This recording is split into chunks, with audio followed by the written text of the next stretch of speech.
Hello, everyone. Can I just get a quick sound check? Can you give me a 1 in the comments if you can hear me? Oh, that's great news. Normally I have so many issues with this. I log on, I'm here, I'm talking, nobody can hear me for half an hour. It's a massive pain in the ass. But here we are. So I believe the team will be joining in just a moment. I think we have Kevin here. Excellent. Sparks here. Let's just do a quick sound check for you two gents as well. Yeah, I think, thanks for that. I think I can kickstart it. Let me just, maybe take a few minutes to explain what's actually going on within the team and, where we are at with things. When we decided to actually make this announcement, we didn't sit in a room where we thought how to fuck the community members. We actually decided how do we make sure that we retain the value. And this is such a fast moving space that the suggestions and the advice we got from exchanges, from various market movers, from projects that actually have number of users, there are decisions that are made that at certain times that's not in our control. But I have said that in the very beginning, where if you look at any other layer one, from the time they go to the people until they're launched, it's a minimum of 2 years. It's not even a year with us, right? So I have said it from the very beginning that if you are not in for the long run, do not participate. Now, I've seen that a lot of community members are upset, and I understand and I get it. A lot of community members have understood, but we are all in the same boat. The technology, the protocol, the tokenomics is not different for you or for me. So if you have got vesting, the team has got vesting. And I think if you think about it logically, if there are people who are going to come into Discord at the time of token generation event, and if they're going to scroll through these messages, do you think they're going to buy your coins? So please think practically when you type in any message, when you insult someone on Discord. Everyone is working hard. The team is not rug pulling you. They haven't shut the doors on you. They are working hard to make sure that this thing is a success. Now, if the tokens are less and the value is higher, what happens? You don't have to sell that many tokens. So, and the reason we did not come on an AMA immediately is because I don't like blabber. Sit, consume, think, and move forward. Right? Okay. Now, why did we decide to do the POX space? The decision is also in alignment with various layer ones, which is number one, increasing the number of transactions on the network. Number two, having a minimum of 1,000 nodes on the network, because there are requirements around certain areas where you need to have a minimum of 1,000 nodes. And we were aware of that 2 weeks ago, right? And number three, to make sure that we have also, released the wallet SDK so that developers can integrate the technology into their websites. We are releasing EVM compatibility so developers who do not know how to use Rust programming language can use Solidity to come and build with us. Now, the POX space also helps us show certain traction in terms of Xtalk, because if there aren't that many nodes, if there aren't that many transactions, then what's unique about Xtalk if we can't even demonstrate this technology to the other people? So the L1DEX team and us, we are working very hard on the multi-chain balancer pool. These are projects in isolation that take years to build. We are building a layer one, we have built Xtalk, we have built the swap, and we are building the multi-chain balancer pool on Xtalk. Now, in terms of making sure that why is the team not focusing only on one aspect, I'll tell you what will happen. Yeah, okay, let's say we drop everything and let's focus only on swaps to demonstrate Xtalk. Can anyone in the community promise me that they are going to bring in the liquidity and I will do it right now? So it's easy to make comments as to why is the team not focusing on this and why is the team not focusing on that without understanding the overall picture. We have to demonstrate three key areas: Xtalk, transactions, that is the scalability, and decentralization, the three tenets of any blockchain, right? Now, we have Xtalk, which we are extending into multi-chain. We have L1X identity, which is going to be combined with Xtalk, and that is where the space cards comes in, right? And we have the gaming aspects of things. These three main areas where we are trying to focus on. Now, we are trying to build a layer one. We are trying to build Xtalk and extend its capability. Because there is a lack of liquidity, okay, we build space cards so we can show identity. And because there is a lack of people who are going to trust identity, we are building the gaming contracts so that there is scalability. So tell me, what am I doing wrong here?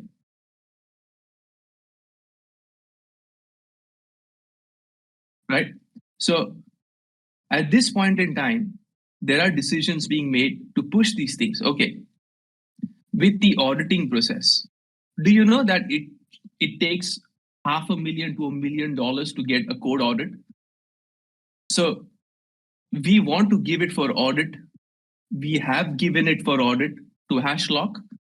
The contracts that are going to be made open sourced to the people that is going to be audited by Hashlock.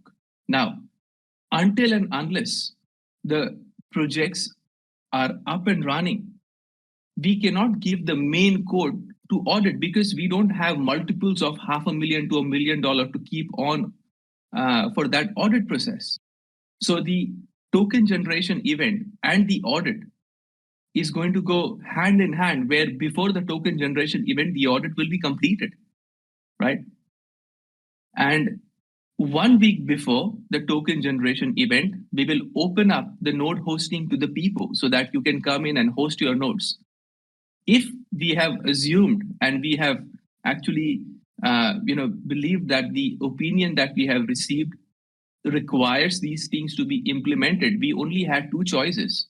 One is go with the Hail Mary, sing Hail Mary and believe that everything is going to be fine one day. And second one is make hard decisions and move forward. The team has never sang Hail Mary and delegated their job to God. We have taken up responsibility and we have moved forward. So, and I am not that guy who will come in and say good things about it because I want you to go and like my Twitter. I couldn't care less. I don't care. But what I care about is the overall vision of this foundation. We are building products that demonstrate that. We are trying to solve problems with the resources we have in hand. It is good to be upset. I understand. But you have to understand that if there are people who come on Discord and see these messages, they are not going to buy your coin. So please be smart about it. Yeah, and I'll just jump in there as well, just to kind of echo what Kevin's saying. I think, and look, firstly, thank you for everyone turning up today. I think it's great that we've got a great attendance today. And just for those who don't, for those who can't make it, we'll definitely record this as well. But so when in making this decision, just like Kevin said, what has been at the forefront of any decision, this decision or any decision that we make, is the long-term health of the protocol. And if we keep that at the front of our minds in terms of the long-term health of the protocol, then we know with that mentality always, then we know that we all will succeed. And when I say we all will succeed, it means that community, investors, projects, protocol will succeed. And I think and it's also, and kudos to some of the community as well. Because some of the changes we are implementing, we also know that some of the community members have requested, right? So from the advice that we're given, and it wasn't just, one or two parties, it was strategic partners, it was projects, it was CXs, it was market making partners, it was a whole range of people where we went through all these different scenarios. And what was at the forefront of our mind when we're making this decision is what is for the best for the long-term health of the protocol. And I think with the technology that we have, the innovative technology, there's always that adoption phase. And I think the implementation, what we believe with the implementation of the POX phase, where we can generate adoption, on-chain transactions, showcase the interoperability, the core of the technology initially through the swaps, and then through the onboarding of other projects onto the platform, not just pre-TGE, but also post-TGE, because that's where the POX phase, the implementation of the POX phase, and then the adaption of the tokenomics allow for that adoption to take place on very innovative technology, pre and post TGE. And today we'll go through, we'll talk about what is the POX phase, what are the components within the POX phase that are going to promote those on-chain transactions, what is the marketing behind that to allow us now that we're closing the public sale and having that gap between that and TGE. And I know a few community members have mentioned this as well. That's a valuable time for us to start pushing the marketing. We'll talk more about that as well, what we're going to do with the marketing. We'll talk about the partnerships. We'll talk about the tokenomics and really kind of educate everyone on why this decision is made, why these changes, and why we see that ultimately, once again, at the forefront of our mind, why this is best for the long-term health of the protocol and everyone involved. And so just to echo Kevin's sentiments in terms of there's key things that we're delivering within this POX phase that we know will be able to increase the traction on chain. And the POX phase is built to do that, and beyond TGE as well. And so just for the community members, this is really going to be a session just to educate you on why the changes and what those changes are, and to understand why those changes have been made with pretty much the protocol always at the forefront of our mind.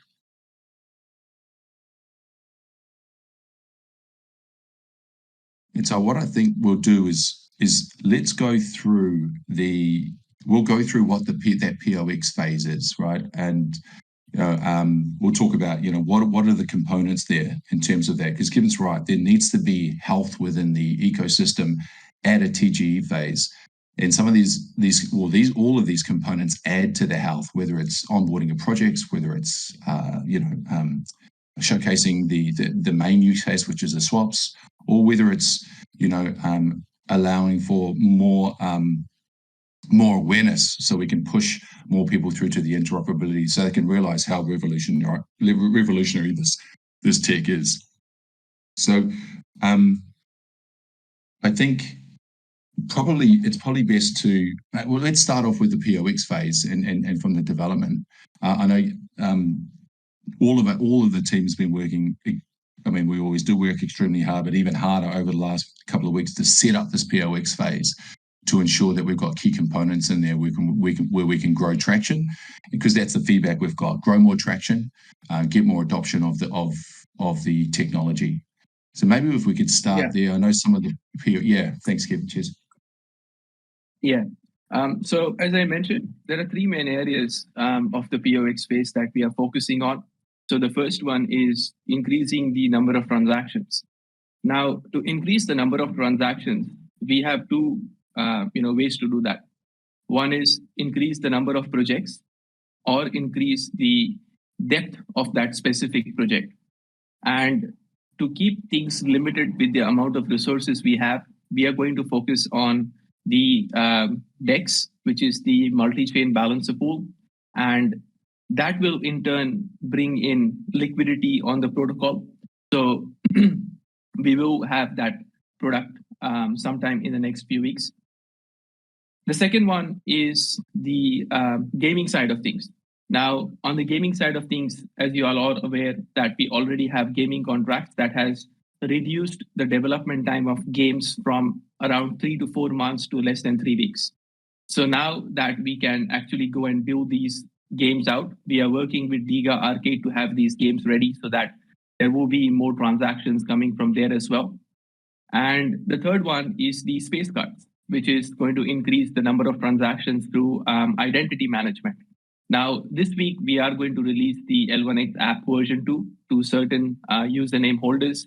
And if we combine the best of these three things, we are using Xtalk, we are using the L1XVM, and we are using the available consensus and the nodes to make sure that the protocol is secure.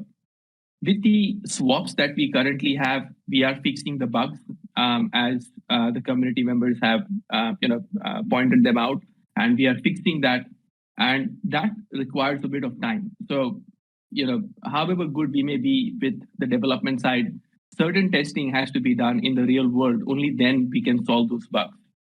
So that's what we are focusing on. Now, if we try to do these three things in the next few weeks, I think it opens up, the opportunity for transactions that have to be processed with the same level of scalability. So in order to do this, we're going to make sure that the POX space, we reach the number of targets on the nodes that we have. And that's why we have increased the number of nodes. So people get an opportunity to come in and get these nodes, because without these nodes, we don't tick a lot of, boxes. It could be from centralized exchanges. It could be from market movers. It could be from certain projects that we would like to have on board. It could be from partnerships, with certain cloud service providers that we are trying to get. So increasing the number of nodes in this POX space is going to help us actually increase the transactions with the same level of scalability. Xtalk has been out there for a few months now, and unlike bridges, that come with a lot of security loopholes, at least one good thing that has happened out of Xtalk, according to me, is that people have tried to get into that system because we can see the server logs and according to this, it's still secure. So now we can go in and use that same engine at multiple different places, which we are already building, right? These things take time. Now, we should have done this from August, let's say, until now, and we are doing that. I mean, we did release the Xtalk system for the swaps, the multi-chain staking, but this is not a website that I can spin up on WordPress and have it out there, week after week. This takes time. So please be patient with this. In order for making sure that these three focus areas, trickle down into the development area, we are releasing the L1X Wallet SDK that has been made more accessible to everyday developers so that they can come in and build and integrate, the wallet directly into the websites if they use any of the features of L1X. The second one is we are releasing the Ethereum virtual machine L1X EVM compatible binaries so that developers with Solidity can come and build and use the wallet SDK.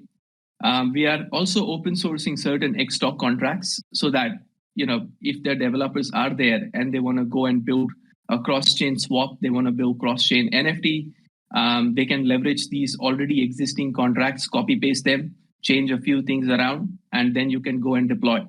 Now, the other thing is we also have the POX space, net or the DevNet, where developers have the opportunity to come and build on the local net, that is their local system, or they can go and deploy on the POX space net, which is the testnet kind of environment.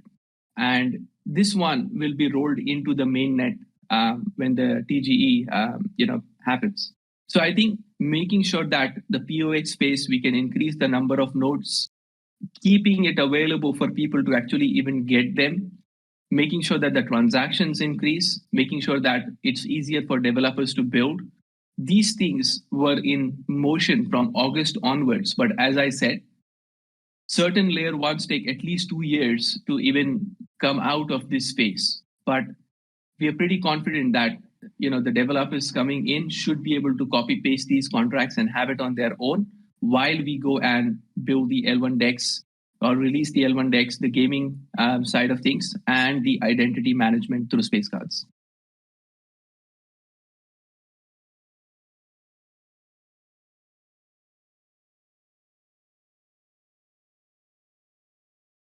Awesome. I think that gives a good overview of a lot of the changes. And I know obviously we had the docs released out there as well for everybody to review, and it's good to be able to go through those. If you've got questions, there are a lot of stuff answered in there too, inside those docs, of how things are currently working now on, etc. Spark, I saw you had your mic off. Did you want to jump back in? Yeah, look, I think I see a couple of questions that we can go over from the community that's popping up here on the chat. One is why make the decision now and not earlier? And the other question that I can see there is, how can the community get confidence that with the new changes that we will be, able to launch in March? I think those are a couple of the ones I've seen there. Yep. I might jump in on the to cover off the CEX side. So to give our community members an idea of the amount of work involved in that, we actually started talking to the CEXs last year, probably even before the middle of last year. Every single exchange came back to us and said, when you're a couple of weeks out from launch, then we'll go through the process. So we kept talking to them and kept updating them on our progress. They were very, very positive, and we've been talking to probably, in fact, in excess of about 15 different CEXs. Now, what happened was probably about 2 weeks ago, as the process was unfolding, they came back with a lot of questions that we had to go through, and the forms and things that we had to fill in has been absolutely huge. The feedback from them is that they wanted to start seeing more traction and exposure. And also we have to look at the actual application process, the onboarding, the amount of work that's involved for Kevin and the developers to actually do that onboarding process into the CEXs. The feedback that they gave us, and also our partners and strategic advisors, etc., is that they wanted some changes to a number of things, including tokenomics, etc. And that meant that we had to go back. So to give you an idea, Spark and I and Kevin and Crypto Norton, the whole team have been on calls anything up to 18 hours a day, leading up to making these decisions, or in meetings and going through it. We don't take any decision that we make in this area lightly. We go through it in every possible detail. Now, to give you an idea, obviously we've got projects out there. We've got things like Diga Labs, we've got on-chain, we've got the L1 DEX, and we've got a huge number of other projects sitting in the pipeline.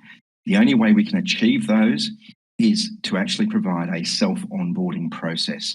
The amount of time required to manually onboard a project is huge. We had to have a learning curve to understand what each of those projects needed. Now, Kevin is working through the final stages of that self-onboarding process, which will make life a lot easier for those projects, and also chains. We are talking to a significant number of exchanges as well to actually do that listing. In addition to those, we've also got a lot of DEXs out there now. We're talking via the L1 DEX team to DEXs on just about every single chain that we're connected to, and I've got the list sitting here in front of me, and it's currently sitting at about 120 odd different DEXs that they're talking to. So whilst we'll have the CEXs, and we've actually got obviously we've got MEXC, we've actually got a tier 1 that is sitting there. We're just going through that final stage of agreement discussions at the moment. And we've also got another tier 2 as well. So we'll have 2 tier 2s and a tier 1 exchange for when we list. They're looking very good. It's also quite expensive to list because it's not only the onboarding costs, there's also a need for to pay for marketing on those CEXs, and also security deposits. We also need to provide liquidity for them as well. And so we've got to go through that whole process and allocate funds accordingly, and be very, very strategic in that. We can go out there and lift probably on another 10 plus tier 3 exchanges, but for what benefit? What we want are those CEXs that actually give us the best traction and the best exposure to the market. What that translates to for our community is probably the being able to push and market and get the best value for the launch with our coin price, and that's really what we're after. So in creating, jumping back to also the project side again, is creating the dev self-onboarding pack is going to make it a lot easier and faster. And as Kevin alluded to before, instead of it taking months, we can get that time down to weeks, if not days, to do that onboarding for all those various projects. And yes, we've got over, I think, I haven't counted them lately, but 100 odd projects that are sitting there ready to go. I've got just the words from one particular project I thought I'd just read out to you that Mark was explaining to me earlier, and I'm mind blown. And that's in answer to to the question I posed to them about what would it mean to you guys if you're able to go cross-chain without having to use a bridge, for example, from ETH, BSC, Sol, and then to their particular chain, truly decentralized. Their comment back, in terms of investor or KOL targeting alone, it changes the way projects will do everything. That's the dream, seamless movement across all chains. So what Kevin and the dev team have produced here is something the market demands. Yes, we're going to get those small delays and things like that. Yes, it's going to create FUD, but what we're asking the community is that they take on board what we're trying to achieve here in the long term. It's huge. It's something that blockchain has not seen before, this capability. And it's something that we need to actually get out there. And we could sit here and talk on Discord and answer all the questions, and we will. But the key is that how do we get out there? And Spark will go through that very shortly with you. When you look at all the other capabilities that we're bringing on board, Kevin's talked about the wallet, the balancer pool. As Kevin said, that is actually a massive project in its own right. Producing the L1 DEX, the multi-chain balancer, onboarding gaming, onboarding on-chain for the decentralized identity. They are all huge pieces of work that require a lot of effort. So they're the things that we need to showcase the capabilities of L1X. And we've not shied away from it. We will take it on the chin. And yes, we'll deal with it with any negative feedback. But every single decision we make is based on supporting our community, supporting their investments, and making sure that we get that exposure that we need out there. Yeah, and I'll just add to that, guys. So just somewhat for what Chief's saying, so when we first got the initial feedback, say from exchanges around building more traction, we didn't take that as gospel. So we've been talking to many different parties, like I said before, partners, projects, advisors, market making advisors, all those to get a range of advice back from them to ensure that whatever decision we made was for the health of the protocol. And so we got that feedback. We started to get that feedback only recently. And that's why we've been 24/7 in going through all the different scenarios, analyzing the feedback, and hence why the decision's been made so close to launch, because we've been working with that feedback. Ultimately, we don't want to move a date, and we don't want to. And I think one of the other questions in the chat is that, how do we know that, that we're not going to move another date again? And we don't want to. Once again, we don't want to move the date again from the new changes. So we have to look at this and go, right, what needs to happen to provide a healthy environment for that to take place? And look, I understand that, like, some of the community, the way that you will gain trust in us, that these changes will work and they will launch, will just be through our actions. We can talk today and we can kind of answer questions, but I would say it'll be through our actions and what we've kind of set ourselves up to do to ensure some of the milestones are hit, so we can actually have this healthy TGE. But I suppose that's why we've got the POX and we've got the tokenomics. We've looked at both of those, so we can cover both of those angles in terms of what are we going to do and what are we going to implement up until TGE. And Kevin and Chief have already gone through, some of the key components that we're going to do there in terms of, the code and bringing people on board. But what happens after TGE? How do we ensure that there's also an adoption phase after TGE? And that's where the tokenomics play in, where the adjusted tokenomics emissions allow for more growth and more on-chain transaction. Because we know some projects will get the tech, they'll test, they'll deploy.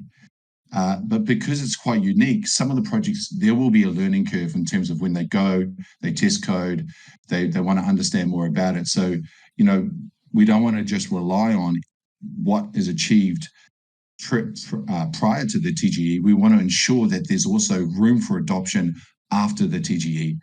And so that's why when we look at this and say, I suppose the basic question is, how can we trust that, these new changes are going to be implemented, we're going to launch?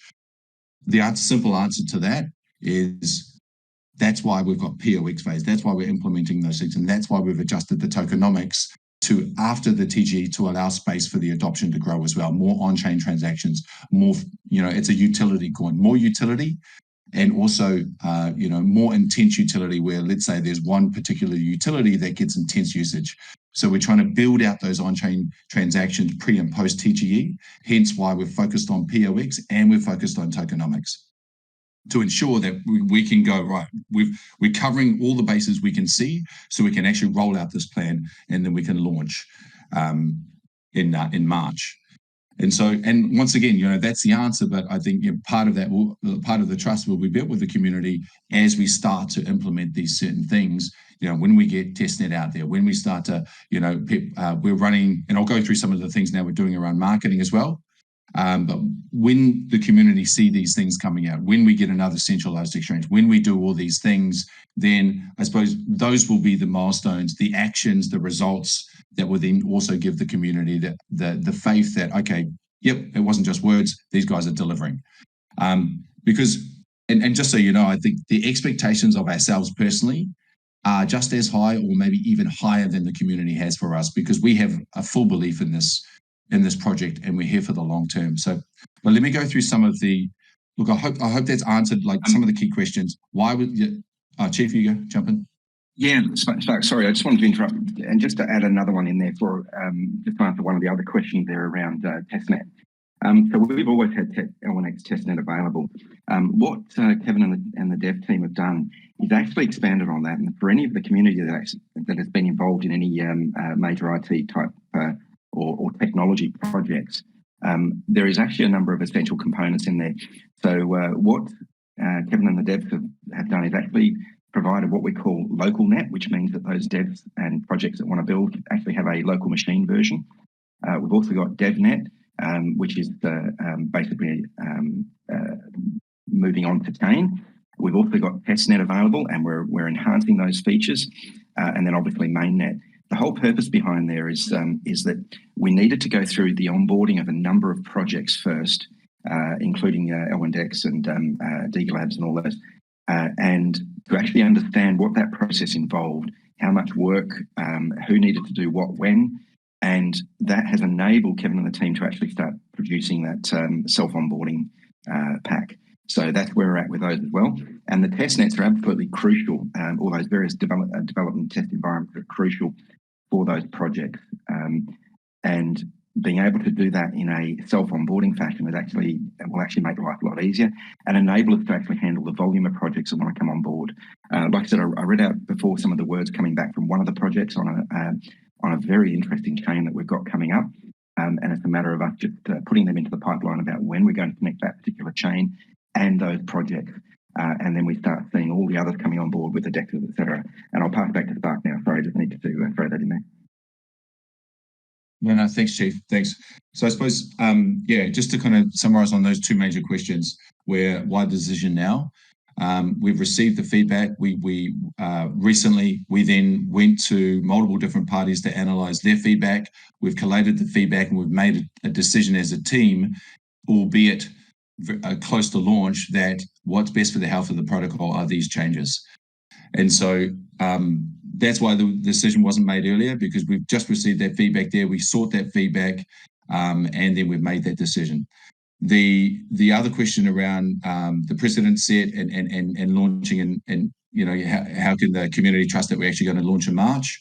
The answer to that is that we feel that we're confident in terms of achieving the on-chain transaction proof of X phase, and then updating the emissions of the tokenomics after the TGE to also allow more room for growth on-chain as well. So we can see both of those angles being covered to then give us confidence. In terms of a specific date in March, what we want to do is that once the testnet up, the actual date in March and specific date will need to be analyzed later. Once we know we've got testnet up, we're getting usage, we've got enough room in the testnet for people to test and deploy up until the launch date in March. And also, the marketing campaign has enough time to get traction over the airdrop phase, but also pre-launch as well. So we will have a specific date in March, but there's key components there that we want to give enough time to. Once we know they're up, they're running, analyze how much time they need, and then we can pick that specific date in March.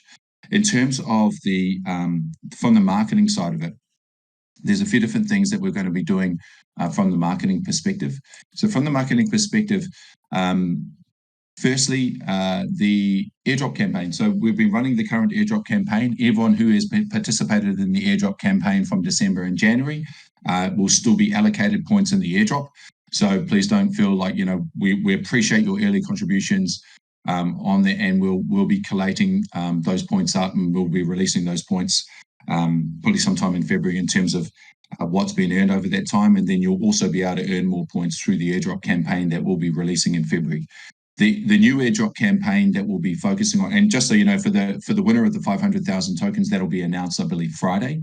So that is still on, and that will still be announced, and that will still be given away. Those particular 500,000 coins will be put on the same vesting period as Platinum, which is 3-month cliff and 24-month vesting. Now the new airdrop campaign will have a very simple focus.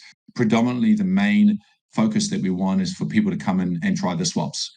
We feel that, and as Kevin said, they'll be working on the swaps, and we'll be testing to ensure that when people come on and use those swaps, they're incentivized for an airdrop campaign to come on and use those swaps. But when they use the swaps, they realize, why would I go anywhere else to do my swaps? So the call to action and the carrot to enter will be the airdrop, but what makes them stay is efficient swaps, and we'll be working with those swaps so they'll be slick, and they'll be basically attracting those people in the airdrop campaign to then continue to use those swaps on, and that will also build on-chain transactions. So that's the airdrop campaign. More details on the airdrop campaign will be released soon, and we'll be looking to roll that out in February, the new airdrop campaign. With the KOL campaign, we've already got one definite marketing partner that we're working with on that, and we're about to lock in a second one as well. The key for the KOL campaign, there'll be two kind of rounds of campaign, if I can call them that. One would be the airdrop promotion, so promoting people and using the KOLs and of course our own internal channels as well to promote the airdrop, so get people in and using these swaps, because at this point in time, that's the best showcase of the interoperability. And so that'll be the first round, promoting the airdrops and then moving people onto these swaps to use the swaps. Prior to the launch, we'll also be running an intensive a KOL campaign 2 weeks prior to launch. And why that 2-week period? That 2-week period is probably your ideal period where you can start to promote, build up the hype, build up the awareness, and then launch. So 2 weeks is probably anything longer than 2 weeks before launch. If you're focusing specifically on the launch, is probably too long and people get disinterested. So we're going to run a KOL campaign will focus on promoting the airdrop and get people using. Once they're in using the swaps, they can see how beneficial and how, I suppose, the improved experience versus anything else. And then we'll be moving into a campaign prior to launch, 2 weeks prior to launch. We'll be promoting the launch itself with the KOL. And so we've already locked in the first marketing partner. We'll probably lock in the other one today or tomorrow. And so we'll be focusing on that. So we'll be doing our own internal marketing, and we'll also be rolling that the KOL campaign out as well. The other end point of that is obviously we'll be working with partners. So we'll be doing collab marketing as well. So we've already got a couple of partners that we want to work with for collab marketing, whether they be projects that want to onboard, or whether they just be, another project on another chain that that basically wants to use our interoperability, but part of that co-marketing will benefit both of our communities. So we'll be doing that, and we'll be releasing some press releases as well over that time, and also AMAs during that time as well. Once again, in mind to running 2 waves of campaign. The first wave of campaign will be focused on the airdrop and bringing people into the swaps. It's the best use case of the technology, the core technology interoperability at this point. And then the second wave of campaign will be to promote the launch itself 2 weeks prior to the launch and building the hype up around that. So from the marketing perspective, that's our focus there. And once again, guys, this is all the confidence that we'll build in the community as you see these things roll out, right? Seeing is believing. And so as you see these things roll out, you'll start to see the traction that we're getting through the things that we've implemented over the POX phase. I think, is there anything else, Michael, Kevin, you want to cover maybe before I go into the tokenomics and the experts? No, I think we can go through that, and maybe we can go through the community questions as well to answer them directly. Yeah, great. So let me, because this will probably raise a few more questions as well, guys. So bear with me as I go through the tokenomics and the experts, and then we can go through and answer the questions as well. And I know for some of you, you already understand the changes. This is more so for the people that don't understand the changes. I want to speak to everybody here so everyone gets a good idea of what these changes are and how they work. So let me firstly go through the tokenomics themselves.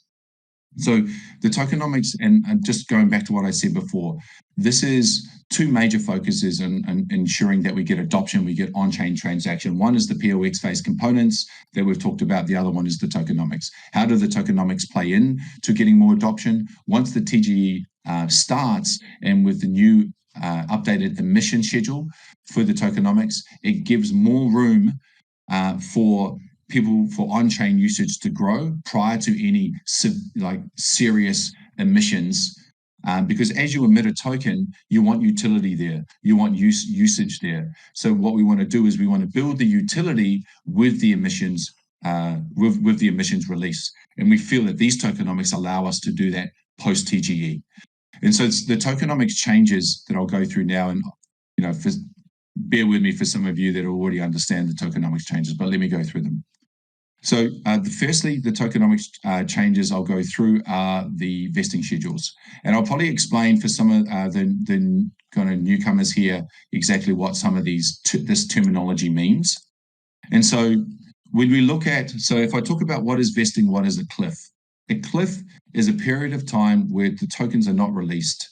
Right? A cliff is a period of time prior to the first tokens being released. So really it's a period of time where there is no token release.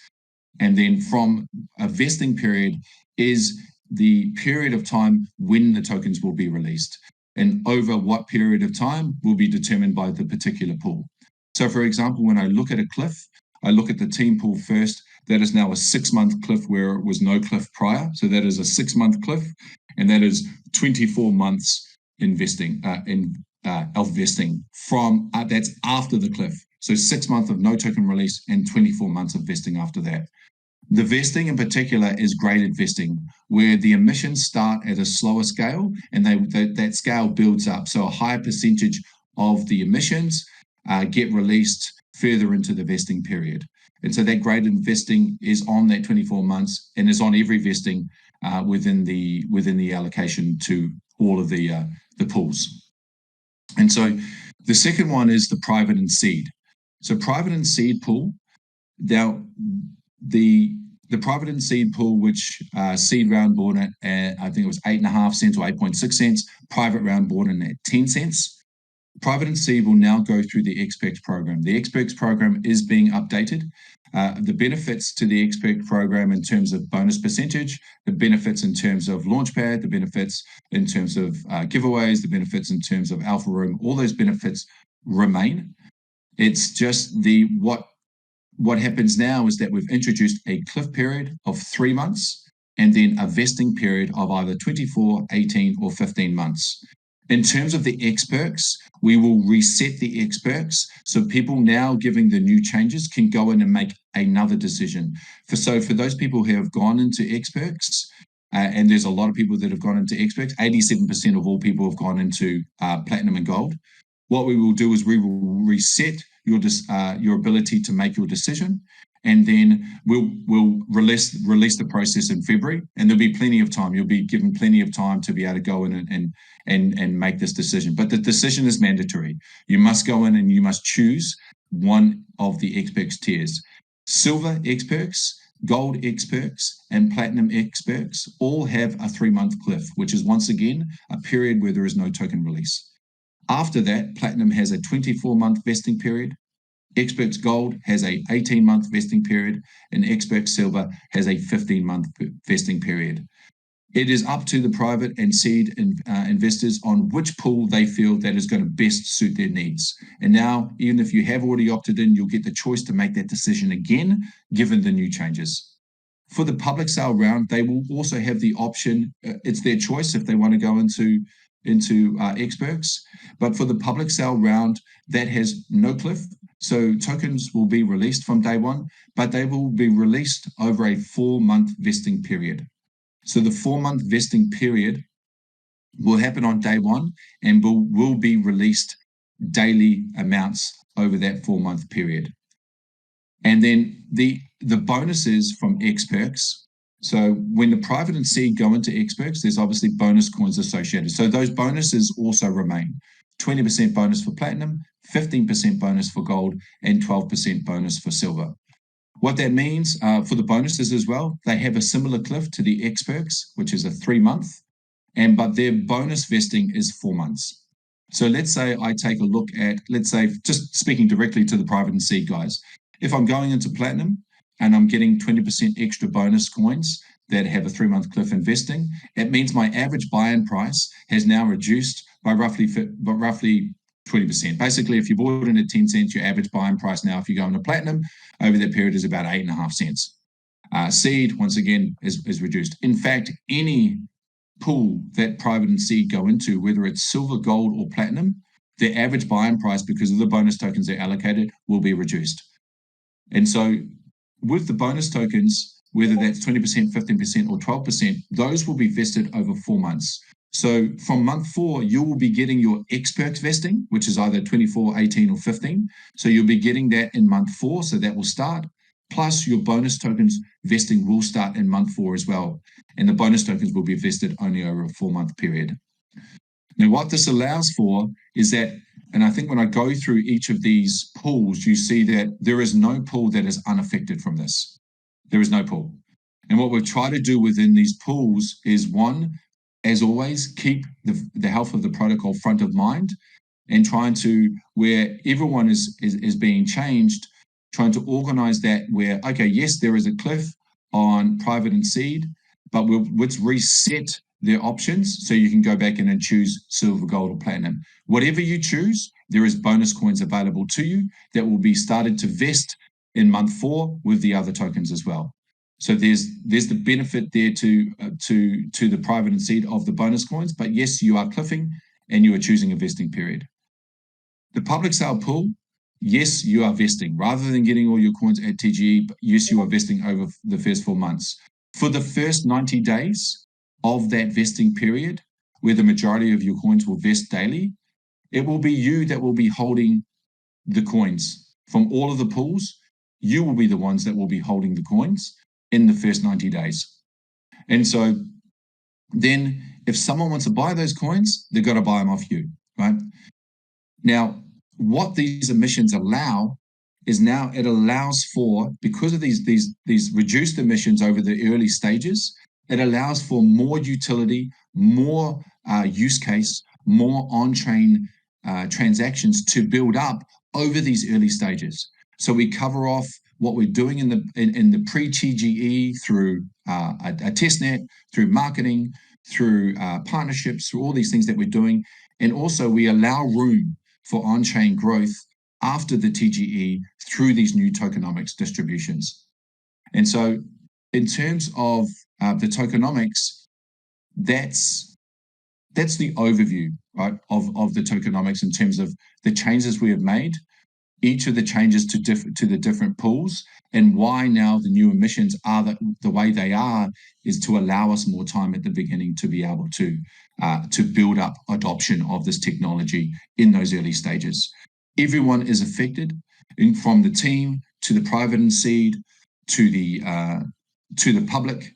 Everyone is affected, and the effects always at the forefront of our mind. These changes, why we have done these changes, is for the health of the protocol for everybody, community, investor, projects, and protocol itself. Now, from the investment standpoint, what this allows, if we can increase adoption over this period and use case over this period and more utility for the token, L1X is a utility token. Its value is derived by its utility. So allowing a phase pre-TGE and post-TGE for that utility to build up, now that we have the testnet, now that we're doing all these other things in POX phase and more projects can onboard at the early stages, it means that we allow more utility to grow as these new emissions emit. And so we're trying to match the utility with the emissions so they can basically go hand in hand and complement each other to maintain a value within the protocol.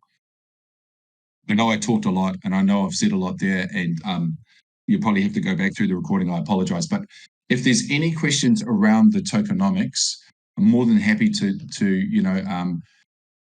answer some of those. Now, I did actually get some of the, let me just, okay. Okay, so, yeah. Sorry to jump in, Spar. I just thought if we could do it like this, if there's specific, because I've been trying to keep up with the questions and stuff too, which is a bit of a flood. Oh, but please, yeah. if you have specific questions now about tokenomics specifically, can you put them in the chat? And then that way, as they come up, Spark can field them. That might make it easier, and we can go through in like sections. Yeah, no, that's good. That's good. Yeah, so throw those in those now. Even if you've asked it before, throw it in there now, guys, specifically around the tokenomics, and we can move on to each topic as we go.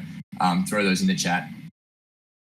Yeah, and if you can see any, Joe, that I miss or anything like that, just let me know, or if any of the guys can see any. Let me cover off a couple of questions that I think I've already kind of picked from the community anyway.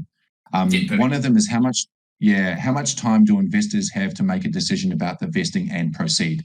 So our aim is to basically have everyone, the goal is to have everyone through the expert program selection by TGE. And so what we want to do is that so there's development work about that needs to take place in resetting the experts and setting up the structure so to have everyone go back through experts. So that will take time. Once that's up and that's running, the instructions will be released to everybody, and we want to give it plenty of time for everyone to be able to go through that experts program prior to TGE. For seed and private investors, yes, we have a little bit more time if there's anyone struggling or anyone doesn't quite understand after TGE, because there is a 3-month cliff there. But our ultimate aim is to have everyone through the experts program selection by TGE. Public sale can still select if they wish to, if they prefer to go in there rather than do the public sale vesting. They have the option to do that as well. But that's our main aim, to have everyone through by TGE. In terms of the one of the other questions, I think I answered this, but now that there's been changes made, will we have the opportunity to make another decision? Absolutely, you will.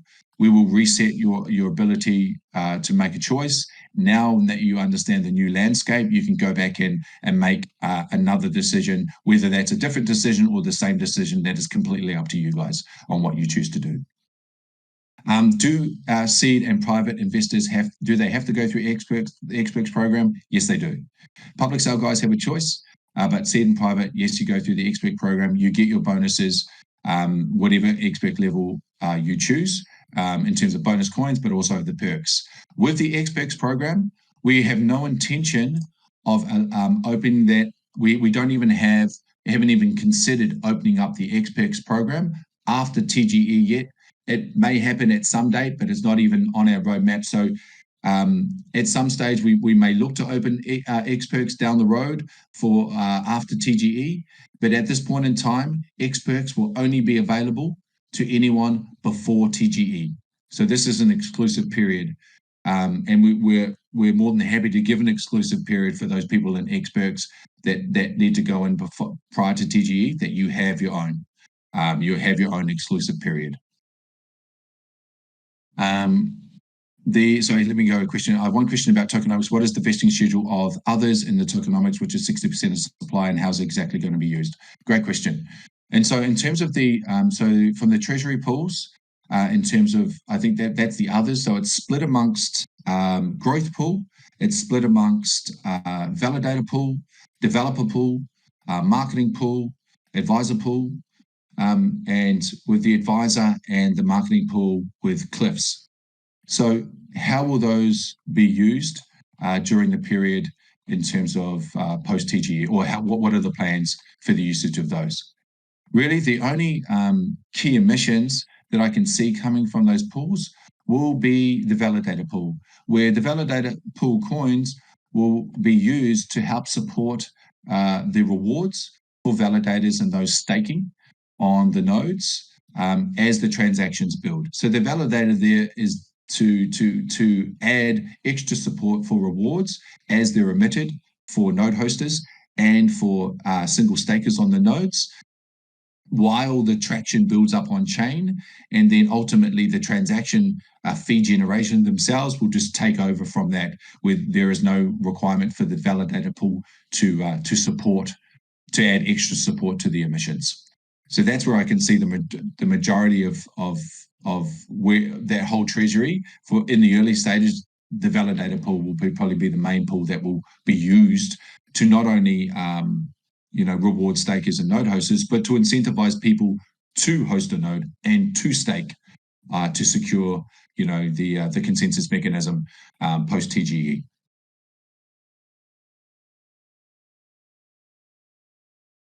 Okay, so the other question from Benim, why the significant change? I'm just reading them here. Just let me know if I've missed anything, Joe. Why is the significant change in the vesting for private? This is a major change to promises made earlier and adds years of vesting timeframe. Okay, so I think going back to the significant changes, I'd probably say everyone in every pool could ask the same question: why the significant changes? Because if you look from the and just so you know, I'm a seed and I'm a public investor, so I can get those two perspectives. So the public sale guys could ask the same question: why are we now vesting for 4 months? Right? And so the answer to that is I go back to allowing more on-chain adoption post TGE with the emission schedule. And if you think about it in terms of the value of the coin, if the value of the coin is derived from its utility, and we have a period where there is more room for growth of that utility, with the new emission schedule, then it means that the growth and the value of the utility, or the value of the coin, because of that increase in utility, will also be supported as well.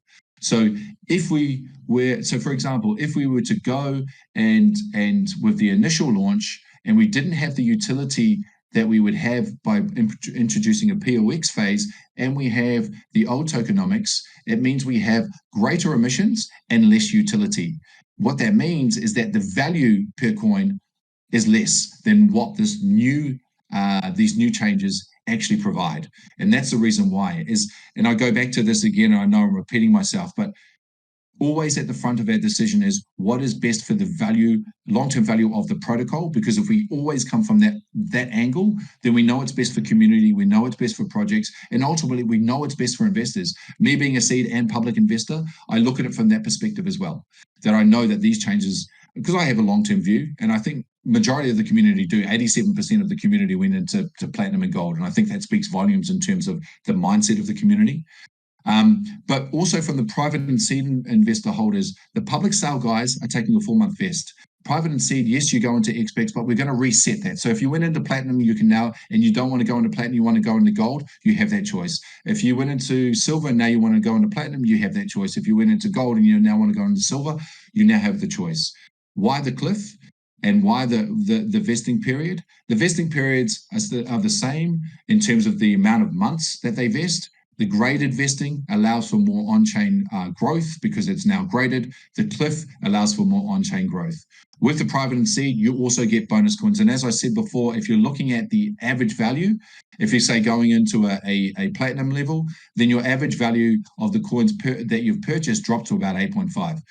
cents. If you're going into, and it's even less for seed, right? If you're going into silver and gold, your average value will still drop as well. But the significant changes are not just with the private and seed; it's across the whole spectrum. But I understand from a private and seed investor perspective, because I am one, that the reason for these changes, and the ultimate reason where I go back to, is to allow the protocol adoption and for the emissions to create room for that, right? To create room for the utility to build as the emissions come in. I've got a question here. I just don't want it to get lost. It's a fair way back up. What will happen to user assets if private sale participants do not select an X-Perks tier to stake into? What happened to the tokens? Are they locked? Nothing will happen to the tokens until they select a tier. Yeah, I think just to add a little bit more, clarity on that. One of the way is, when we have to do the token generation event, the nodes and the validators will, they will come together and they can vote whether they want to lift up or not. Now, this is something that we are trying to implement. And what happens in this case is, if you want your wallet address to be a part of the whitelisted accounts, the expert becomes a prerequisite, because only then does the protocol understand what vesting and what allocation you need to be provided. So if you do not go through the experts, the validators and the node hosting providers will not know what to do with your account. Because if you try to do a transfer and if it does not recognize your account in the whitelisted addresses, then you will not be able to do anything with your tokens. So please make sure that you select any of these options.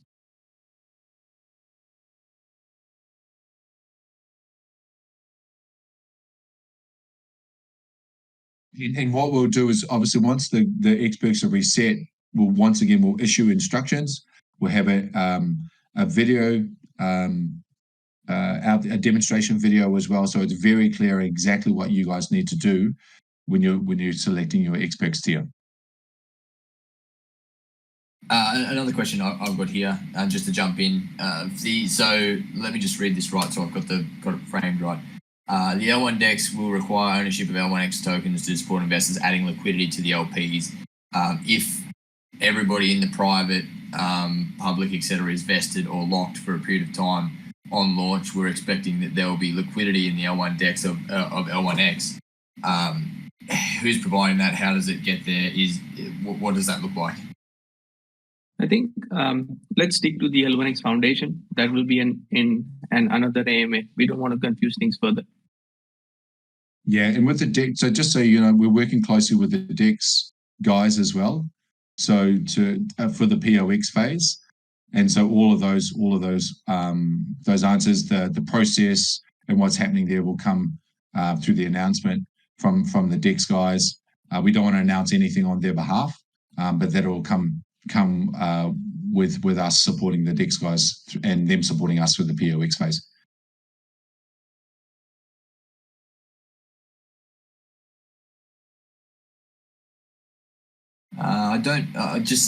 Tag me if I've missed any questions in the chat, guys. It's I'm trying to keep up, but it's a lot.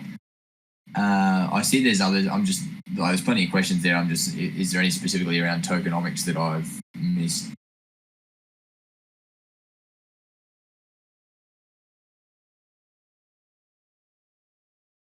Not that I can see. Can we learn more about the others in tokenomics, which is 60% of the total supply, the vesting plan, and the usage of these tokens? I think Spark covered a little bit of that. Is there more in depth to that? Or, yeah, like I said, I think you covered a little bit of that.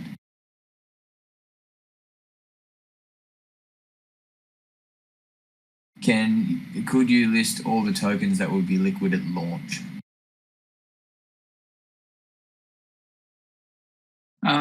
Yeah, absolutely. I think yes. We are working on increasing the utility of the Explorer, and every specific address will be in the blocks.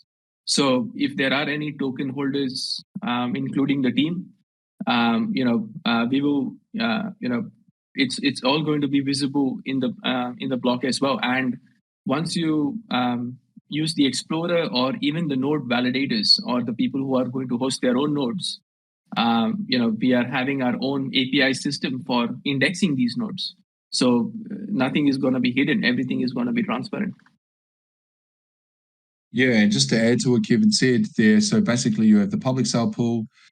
Yes, liquidity will need to be provided to centralized exchanges. We'll know more on what those amounts are as we finalize the centralized exchanges that Chief's working on. And the only other thing I can see there would be the emissions from the validator pool as well. As people go to stake or they're hosting nodes, those emissions will form part of the search supply as well. So those are the main areas that that liquidity will be on the market. Another question here around, so if all of a person's coins are cliffed or vested, etc., on day one, with the exception of buying more L1X on the public, how will they use the network for the 30 months with their entire amount locked up? Yeah, I think from the tokenomics side, I think Spark can answer that. But if it comes to the usability, one of the things that we have mentioned in the Git book, and please use that as the central source of knowledge. Rather than asking questions to mods and getting the answers, please go and read it over there so you get a complete picture. I know it's a little bit of work, but you have invested, so I would, I would make sure that you get the right information from there, or the complete information. Now, in terms of the coins, there will be certain gasless transactions that we will be allowing for. And these kind of transactions are just to make sure that everyone coming on the network who do not even have coins can start at least getting used to it so that they go and buy more coins, right? So it's like a freemium model in the beginning for a certain number of transactions per account. And I think this allows us to even demonstrate that people who do not have the coins can still use the consensus.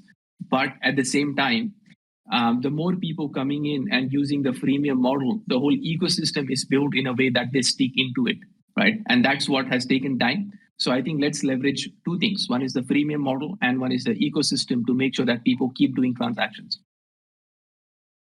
Yeah, and I'll also add to that as well. So the other one that I didn't say before was the airdrop, right? So the airdrop will be emitted over the 4-month vesting period, similar to the public sale. And so anyone who's been participating in the airdrop up to date, you've been accumulating points, and we'll report on those later on in February in terms of so you can understand. And any points that also are accumulated through the new airdrop campaign, right? All of those points go towards issuing you a share of the airdrop tokens, which the airdrop tokens will be vested over the first 4 months. And so that's another way that you can get tokens within the ecosystem. I mean, I think everyone on this call probably has a bit of a head start because you understand the ecosystem. Go and do some swaps and earn some airdrop points. Some of you have already been doing those swaps as well and earning your points over December and January. So that's another way for you to acquire tokens within that first period to be able to use them, or you can purchase them. Question around, is it possible or an option or a consideration even to be able to stake or provide liquidity even to the L1XAPP instead of having the cliff? So it'd still obviously be locked coins away from public, but would it be an applicable way to participate? Is that something that is a consideration or an option for the future? This is the flip side, right? The contra to that is that they're to provide, as also stimulate buy pressure for the value of the coin, right? For everyone involved, they're an APR in the staking, an attractive APR in the staking is going to be important. Now, the more coins that we have on the staking, so 75 million coins from seed and private round, if that was staked, then that would disintegrate any of the buy pressure coming from staking because you would need to support the APR on all of those coins.